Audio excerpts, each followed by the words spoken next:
جو مجھ پر دن بھر میں 50 مرتبہ درود شریف پڑھے گا، قیامت کے دن میں اس سے مصافحہ کروں گا۔ جس نے اپنی زندگی میں مجھ پر کثرت سے درود پاک پڑھے، اس کی موت کے وقت اللہ اپنی تمام مخلوق سے فرمائے گا، اس بندے کے لیے بخشش کی دعا مانگو۔ جو شخص مجھ پر درود پڑھنا بھول گیا وہ جنت کا راستہ بھول گیا۔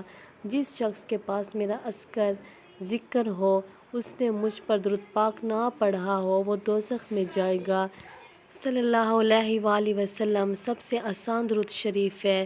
میں نے علماء کرام سے سنا ہے کہ اگر دن میں 313 بار درود شریف پڑھا جائے تو یہ کثرت سے درود شریف میں شمار ہوتا ہے۔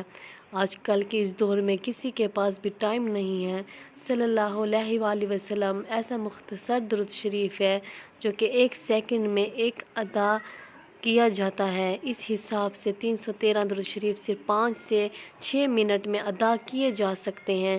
یہ بالکل نارمل سپیڈ ہے۔ اگر انسان تیز پڑھے تو اور بھی زیادہ جلدی سے اور آسانی سے ادا کیے جا سکتے ہیں اس درود شریف کو۔ اگر ہم چیک کریں تو ایسے 5 منٹ میں دن میں کئی بار ملتے ہیں، مگر ہم ضائع کر دیتے ہیں۔ مثال کے طور پر مسجد میں وضو کی لائن میں روڈ کراس کرتے وقت اگر ٹریفک رکی ٹھہری ہو تو اس وقت بھی ہم گاڑی میں سفر کرتے ہوئے یا موٹر سائیکل پہ بیٹھ کر ہم درود پاک پڑھ سکتے ہیں۔ بس کسی بھی جگہ پہ سوار ہوں یا اسکول اسمبلی کی لائن وغیرہ میں بس کے انتظار میں وغیرہ، یہ تو کچھ مثالیں تھیں جن میں بآسانی آپ درود شریف پڑھ سکتے ہیں۔